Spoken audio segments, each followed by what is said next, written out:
Good morning and welcome to Daughters of Distinction.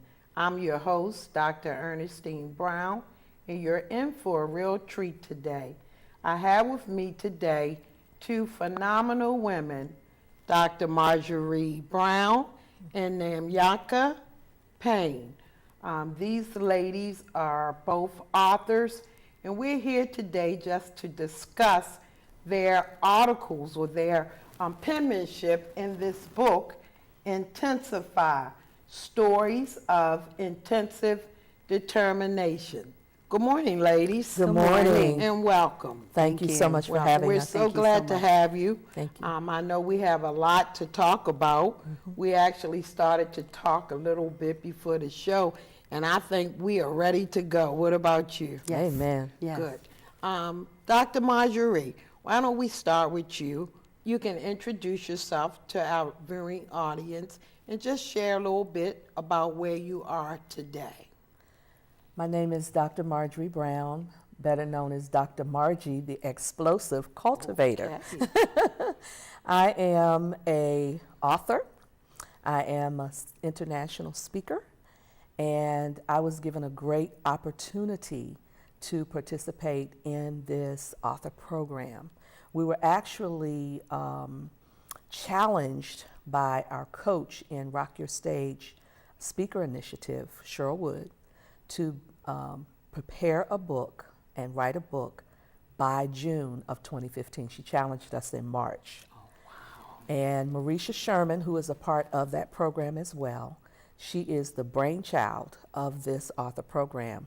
She actually opened up this program and invited us to come in and really spread the table and welcomed us into this program in high quality of excellence. And this is the result of our efforts. That's great. That's great. Namyaka, won't you share a little bit with the audience Sure. about yourself? Sure. My name is Namyaka Payne, better known as Intensified Winner. I absolutely love to win contests, but I'm so thankful for this opportunity to share my story. It started out as a child, but not knowing that 20, 30 years later, I still had a childlike mentality that trickled over into adulthood. And so when this opportunity came about, I had met Marisha maybe 2 years ago. And the more you run in the circuit of entrepreneurs and women who empower each other, her spirit meshed so well with mine that I could not ignore this opportunity. But I'm thankful that through this, I'm able to share with women that through your failures, you're actually winning. And when you show up, you've already won. That's great. That's great. Now, when I read your stories, what impressed me about your story, Namyaka. Yes. Am I saying that correctly? Yes, ma'am. All right. I don't want to butcher your name. Yes. Yes. I was impressed because you talked about from a young age, and I believe that was the age of 11. Yes. There was a contest that you had entered. Yes. A running contest. Yes. And I think you said you looked on your sides. I can't remember what side, and you didn't recognize that face, but you looked to the other side and you recognized that face, and that was the face of your sister. Yes. And at that point during that race, it sounded as if you were flooded with so many emotions that kind of set the stage for your existence. Tell us a little bit about that point. Right. What actually happened was we were in grade school, and I remember I was the fastest. I was the fastest at everything that I did. So running came naturally to me. And when I found out that I had to compete against my sister, it was like, but this is my family. You know, she's there to protect me, to love me, to help me.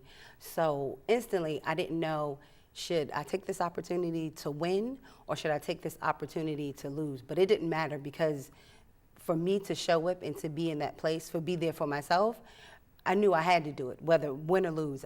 I didn't know what was going to happen.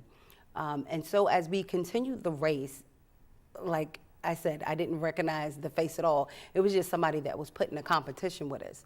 So it was like, naturally, I'm going to compete, but with your family, it shouldn't be a competition. It should be a togetherness. And so as I continued on with the race, I realized she was going to win, but I was going to lose. But I had to settle for myself. Am I winning for me or am I winning for her?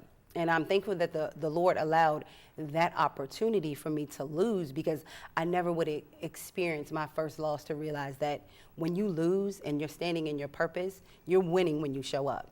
So I was thankful that I lost to my sister because it gave me a greater love for her, because that was her moment. Absolutely. Expand a little bit on more on that. I like that. You said when you're in your purpose, Yes.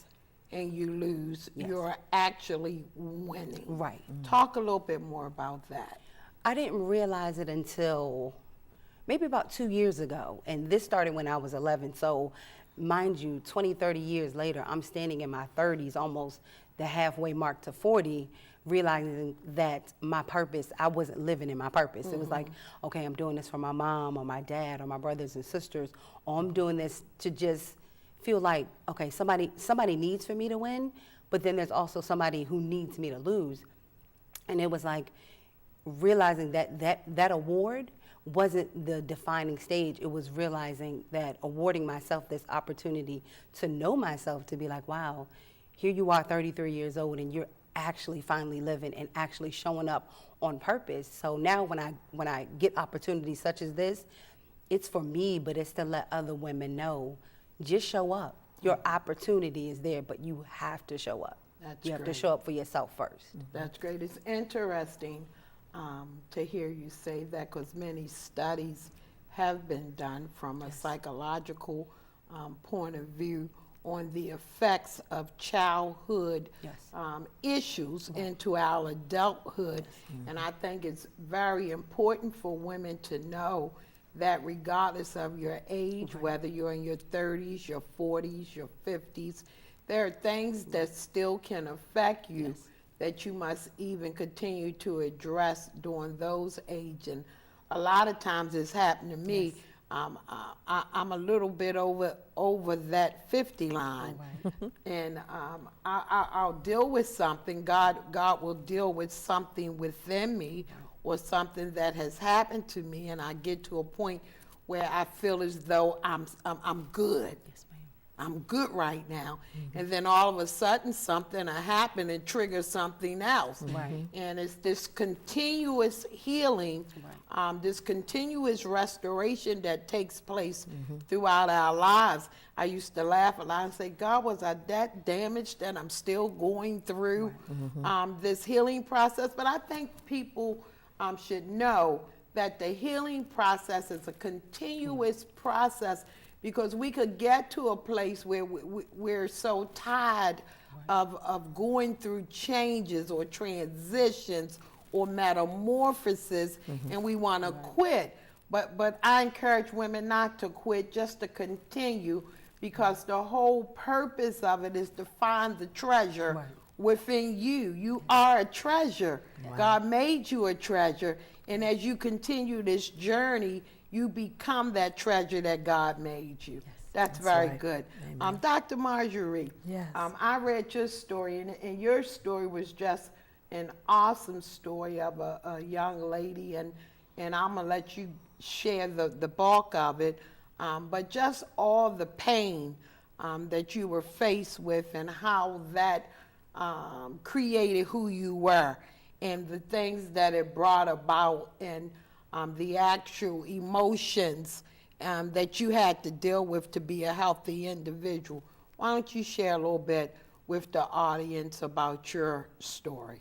Thank you, Dr. Brown. My story begins in 1988. I started writing this story Oh, wow. as a sermon, and I was stuck. And it took me so long. I would write a little bit, never preach the sermon, never knew where I would present it, when the time would be for it to be released. And here comes this opportunity to intensify my groove. So after we're searching for a title to define the book, first of all, we have the collaborative, which the wonderful authors that we have joined together to tell just a piece of our story. Yes. Then as part of the author program, we get to write our own book, which is a part of that package. So the story in the collaborative is called The Darts That Pierce My Heart. And the story that I will be writing or releasing, in September will be Painstaking Experiences Wow. and a Pain-Breaking God. Oh my. And I sort of aligned it with the story of the woman with the issue of blood, who for 12 long years suffered at the effects of her bleeding and her hurt and no self-love and low self-esteem and ostracized and not being ceremonially clean and so on and so forth. And I brought that back to me because I grew up as an adult child of an alcoholic. It was hard for me to say that. There really is no shame and no guilt in that. My father happened to be the alcoholic in our home, and he found that alcoholism was escapism. That was where he dived his pain, where he dived into alcohol to end his pain. I was molested at the age of 10 years old. There was a rejection involved. There was no self-love, low self-esteem. And it was really hard for me to unmask. So the first part of my book talks about the masked pearl. And I call myself Pearl because that's my name. That's what my name means in the Greek, Marjorie. My mama named me Marjorie after my maternal grandmother, and it means pearl. And now I wear pearls all over the place. But I talk about in my chapter from the masked pearl to the transformed pearl to the priceless pearl. And those darts that pierced my heart, they were there. Oftentimes, Dr. Ernestine, they felt like daggers. That's why I call them darts. That literally felt like they were puncturing my heart. And I even went through a bout of depression. And I didn't feel that I was able to bring it out vocally.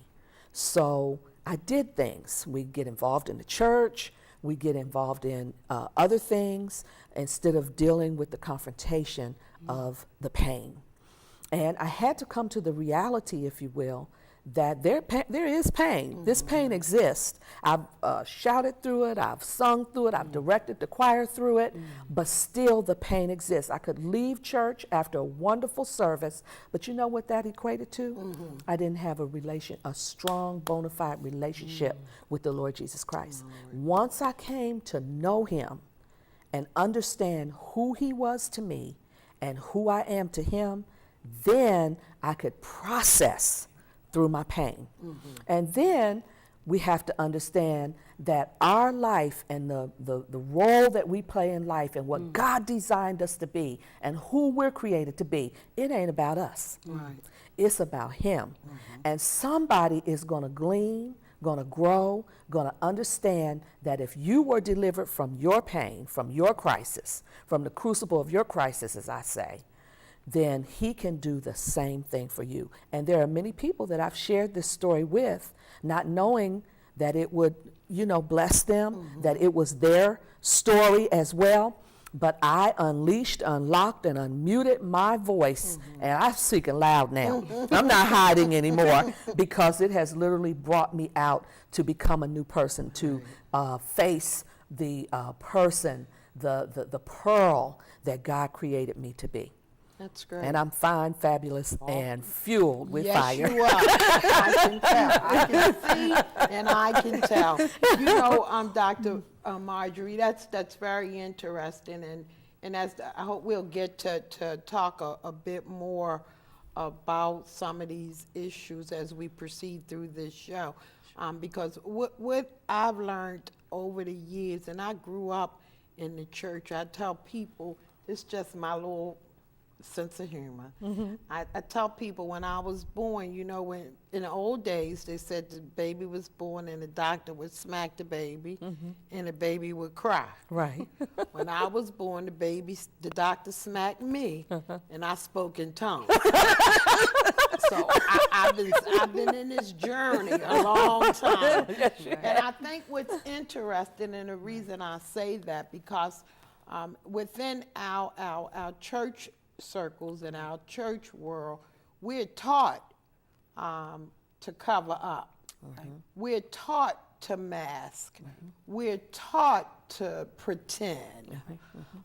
It's not socially correct or religiously correct to tell all that has truly happened to you, because you have to have your sanctimonious Absolutely. face, you know. And I think that this is a time of freedom. And I know Damali was supposed to be with hers, and her section of the book, The Collaborative, talks about freedom. But this is a time for freedom. This is a time for us to tell the truth. Because the truth needs to be heard.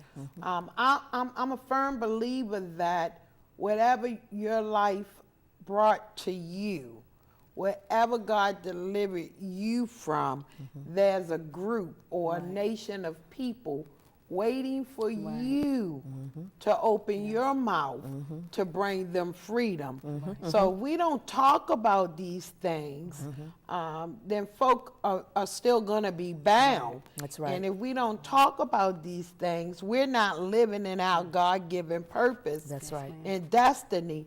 And people need to know that it's okay, especially when we talk about molestation and things of that nature. And as African American people, we were always taught to keep our business to ourselves. That's right. We don't share with the world what's going on in our homes. We're very private people. But I know even within the church system itself, that a lot of this stuff goes on, and nobody wants to talk about it. And if we're really going to be free and delivered, and those people whom God designs us to be a light, we have to come from out of this darkness by letting people know what's really going on with us. Because I too, as a child, was molested, and I tell you, I said when the doctor smacked me, I spoke in tongues.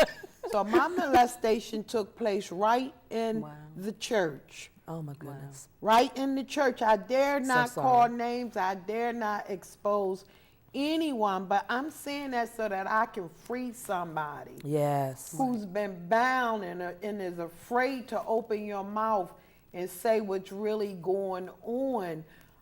That you can be free, and that God has someone that you can release things to that's going to listen at you. That's We right. need to listen to our young people.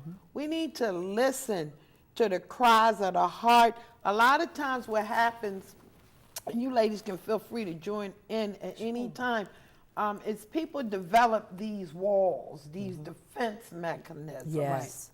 And then we look at that person and say, oh, that's an angry person, or that's a frustrated person. But it's a reason for that. That's right. That's And right. I think we have to learn how to go beyond the surface and really get to know someone, just as you say, the part of the reason why you had those issues, because there really wasn't a relationship with God. Well, once we establish our relationship with God, then we need to establish and I'm not talking about no fake relationship. That's right. That's right. I'm talking about genuine relationship.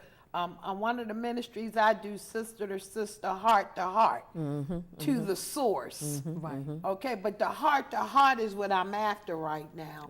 Because there are people who are hurting today that need to hear these stories. Yes, they do. They need to know that there's hope and that there's a way out of whatever they've been bound by. So I commend you Thank you. for being Thank able you. to take off the mask.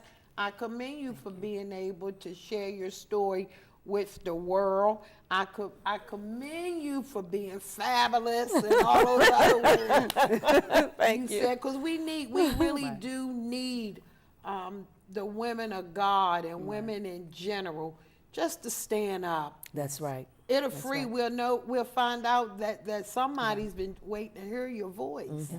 And you'd be surprised because we were talking earlier how you have dealt with recovery and restoration. And I worked in residential drug treatment facility for 7 years. And you hear the stories of these women, and guess what? The men have the hurt and the pain too. Absolutely. Because they've been ostracized. They've gone through some things. They've been molested as well as children, didn't know how to identify or put some volume to it. Right. But it is true that men have been molested as well. So when I share, when I'm open, when I'm candid, when I'm transparent about who I really am, it makes it comfortable for them to come out. Now, it's not supposed to go any further, but we're supposed to stop and let's take and pay attention and go to the root of the problem. That's the problem. That's it. That I got saved when I was 12 years old. Filled with the Holy Ghost when I was 15 years old. But guess what? The shouting, the dancing, the speaking in tongues, going to the conferences, the council, the convention, church, concerts, that is not the answer. Absolutely God is a relational God. Yeah. He's an intentional God, and we have to come into that intensity. That's why Intensify Your Groove was so good for us, because even on our telephone calls, and Nyamka will confirm this, tears would come out on the telephone with just the conversations that Pastor Marisha led during the time that we were building up to release this book, because each and every one of us needed to unleash and unmask and turn the volume up on our voice, and you could hear it. And it was encouragement, wouldn't you say so? Definitely. It was encouragement for all of us to be connected to one another. We found a new grace, a new love, a camaraderie, if you will, with these sisters. Shout out to all our Intensify Your Groove sisters, because we really bonded through this and still are connected and bonded. But people need to be truthful and honest with the pain that exists. Absolutely. And a lot of times they don't want to, because they feel like that if they do, they'll be ostracized. They feel like people will no longer like. And one of the things that I mentioned in the book, I always wanted to be a people pleaser. Right. Well, as long as I please God, Dr. Ernestine, that's all that matters Most to me. important. And that I'm in alignment with what He has set up for my life. Absolutely. Nyamka, I think that was reference to, in your story. Yes. You made reference to having the circle, Yes. the right circle of people around you. That's very powerful. important. Right. You want to share a little bit about that? Definitely. What I realized that I come from a family of 7, my mom from 14, so my circle has always been my family. So finding sources outside of that was unfamiliar to me. And even at church, you go to church, but sometimes when you're there to worship, you see the circles, you see the inner clique. So if you're a pastor's child, you automatically get deemed, or you're a PK kid. One of my quotes, we were also charged to give a variety of quotes for things that would go with your photos. We had a photo shoot, and one of mine was captioned, I may be a preacher's kid, but I don't want to be labeled as a preacher's kid. I was born into this. So this was a desire of my father. So being in a place where your father's a pastor, now your mom is a pastor's wife, you automatically get labeled and thrown in a circle of PK kid. You can't mess up. You can do no wrong. You can't sin. I could break a nail or cough funny, but because I'm a preacher's kid, oh, it's that preacher's kid, cough funny, or she broke her nail because she's a preacher kid. And I'm thinking, that has nothing to do with who I am. And now I'm not ashamed to say my father is a pastor, and I absolutely love that, because being in that circle, I'm covered under God. I'm not covered under the world. And so many times I was fascinated, oh, my friends are doing this and they're doing that and they're going here, but you don't know, hindsight 2020, it saved my life. It saved me from a very destructive life. I was just caught in between worlds. Do I please my father? Do I please my sisters? I'm not pleasing myself, but I forgot to see that God was the one that wanted me to see, this is who you are. You are Nyamka. And we're going to hold it right there. Yes. We're going to come back. This conversation is just awesome, and we want to continue it. Yes. But we're going to come back, and if you would join us, we'll welcome you to come back. This again is Dr. Ernestine Brown. I'm your host, and this is Daughters of Distinction.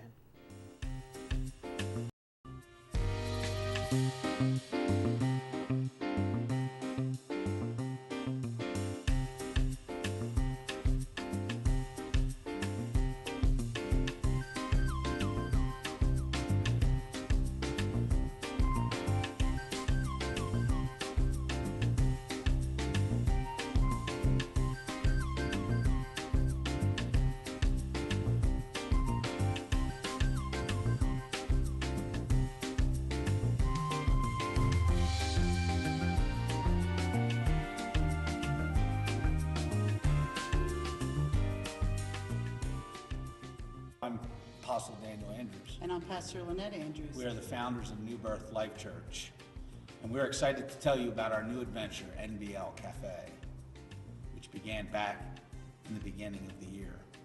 We gather the first Friday of every month at 7 p.m. We are opening up our doors to the community so that people have a place to come to see Christian entertainment, fellowship, and yes, don't forget the coffee. We are bringing the truth of the gospel of Jesus Christ in a non-traditional setting. There will be all kinds of artists sharing their passions, including music, painting, dancing, comedy, drama, and yes, even guest speakers. So come on out Join us. Come and see what God is doing in this new season. at NBLC.